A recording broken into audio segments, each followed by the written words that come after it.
Hello friends, Ankit and welcome to Way to Bank. Axiom students are asking that what mock test best for us for our banking exam preparation के बारे में हम आज बात करने वाले हैं कि कौन सा मोक बेस्ट रहता है, टाइमिंग क्या है मोक देने की, कैसे हम परचेज कर सकते हैं, क्या क्या चीज़ें हैं, उन सारी चीज़ों पर आज हम बात करेंगे। इससे पहले अगर चैनल पे पहली बार विजिट कर रहे हैं तो आप सभी चैनल को सब्सक्राइब कर ले और बेल आइकन पर क्लिक करें ताकि वीडियो नोटिफिकेशन आप तक। सबसे पहले हम स्टार्ट करेंगे कि मोक को मैंने तीन कैटेगरी में बांटा है। तीन टाइप के स्टूडेंट को मोक में मैंने बांटा है कि कैसे हम तीन टाइप के स्टूडेंट मोक दे सकते हैं। सबसे पहले अगर मैं बात करूं फॉर बिगनर्स, तो बिगनर्स के लिए जो मोक सोर्स है वो सबसे बेस्ट है प्रैक्टिस मोक का या फिर टेक्स्ट बुक का। और एवरेज स्टूडेंट की अगर मैं बात करूं तो एवरेज स्टूडेंट के लिए ऑलॉय बोर्ड जो है सबसे बेस्ट सोर्स है मोक देने का। और सबसे बाद में अगर मैं बात करूं आपके सामने पर हाई लेवल स्टूडेंट की, तो उनके लिए सबसे बेस्ट मोक रहता है अड्डा 2 4। अब सर ये अलग अलग क्यों है, इसके बारे में भी सर समझा दीजिए तो समझिए। देखो, जो स्टूडेंट बिगनर्स है वो प्रैक्टिस मोक और टेक्स्ट बुक से स्टार्टिंग कर सकते हैं। क्यों? क्योंकि प्रैक्टिस मोक और टेक्स्ट बुक का जो मतलब मोक का जो लेवल है वो थोड़ा सा इजी रहता है एज कंपेयर अदर सोर्स के। ऑलई बोर्ड की तुलना में या अड्डा 2 4 की 7 की तुलना में अगर मैं बात करूं तो प्रैक्टिस मोक और टेक्स्ट बुक का थोड़ा सा जो लेवल ऑफ डिफिकल्टी है वो इजी रहती है एज कंपेयर इन दोनों।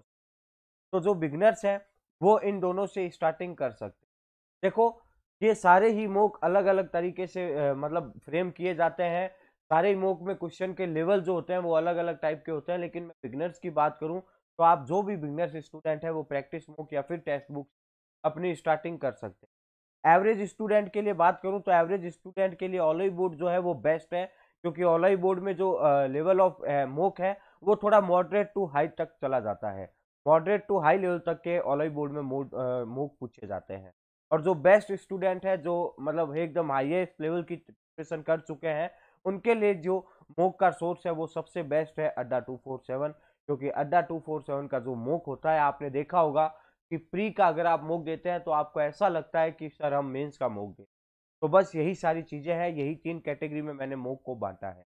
अब सबसे पहले कि सर अगर हमने प्रैक्टिस मोक और टेक्स्ट बुक के सारे मोक दे दिए तो क्या हम ऑनलाइन बोर्ड पर या अड्डा 247 पर जंप कर सकते हैं?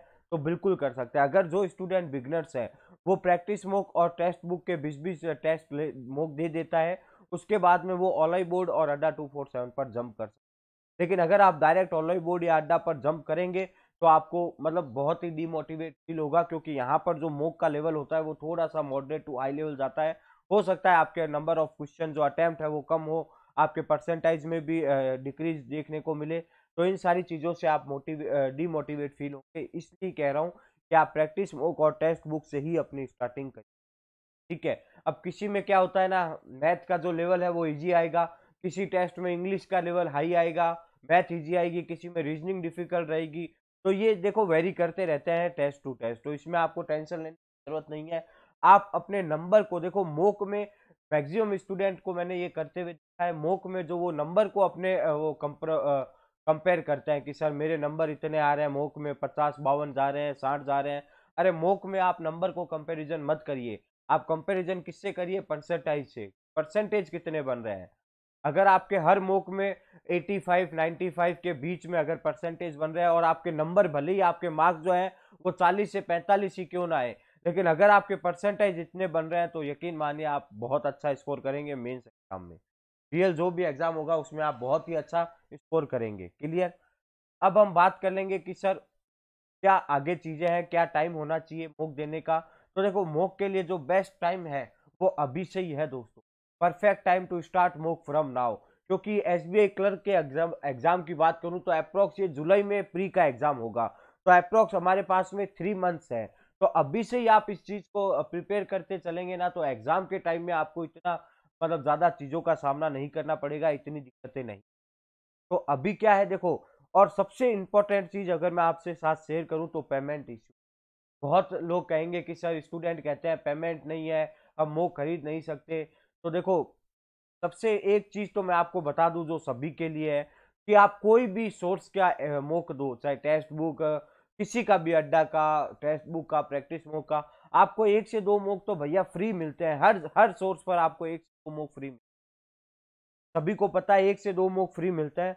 तो ये देखो, जो फ्री मिलते हैं वो तो आप दो ही दो। उसके अलावा देखो, मैं आपसे कहूंगा कि प्लीज आप मॉक को परचेज करें। देखो, ज्यादा कोई हाई रेट नहीं होती है ना, आपको पता है इन सारी चीजों पर तो लगभग डिस्काउंट ही चलता रहता है।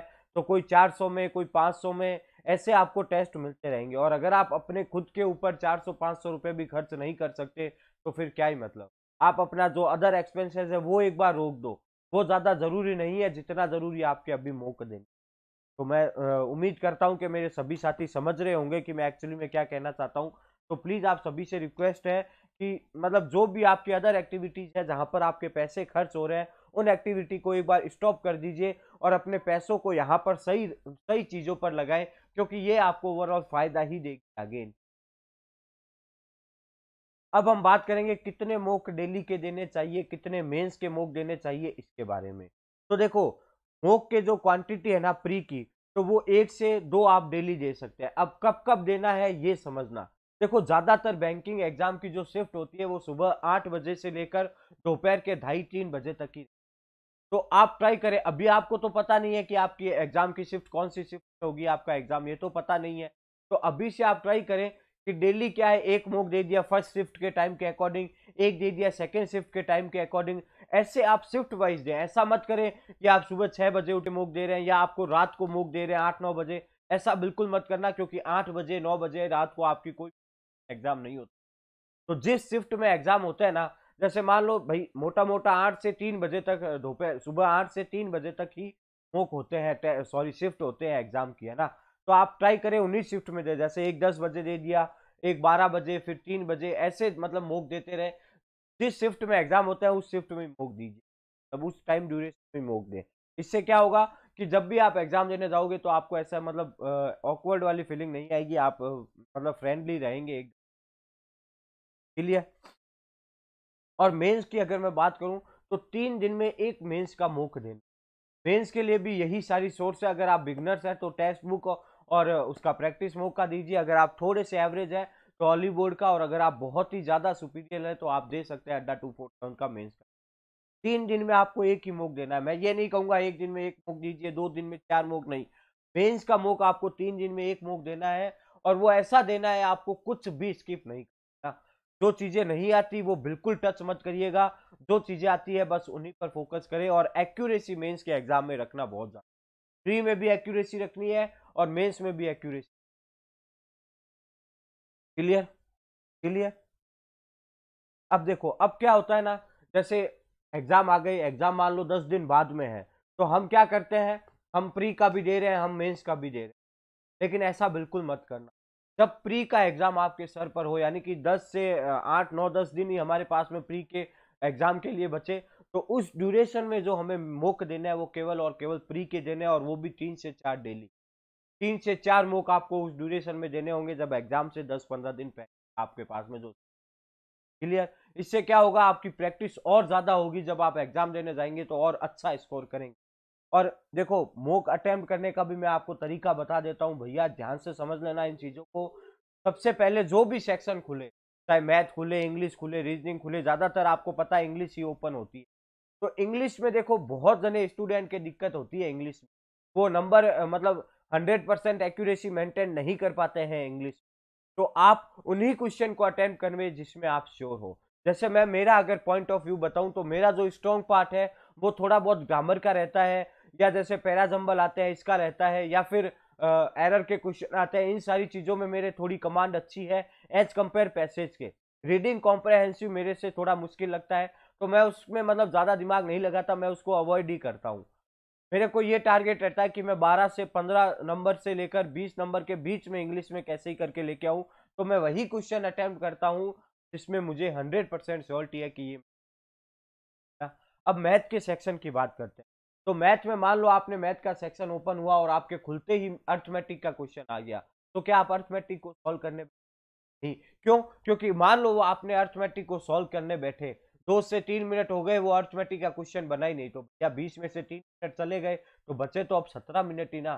तो जैसे ही समय कम बचता है ना, तो ऑटोमेटिक दिमाग में नेगेटिविटी आने लगती है, और जो क्वेश्चन हम 30 प्लस कर सकते हैं, वो फिर 25, 22, 20, 22, 20 जाते हैं।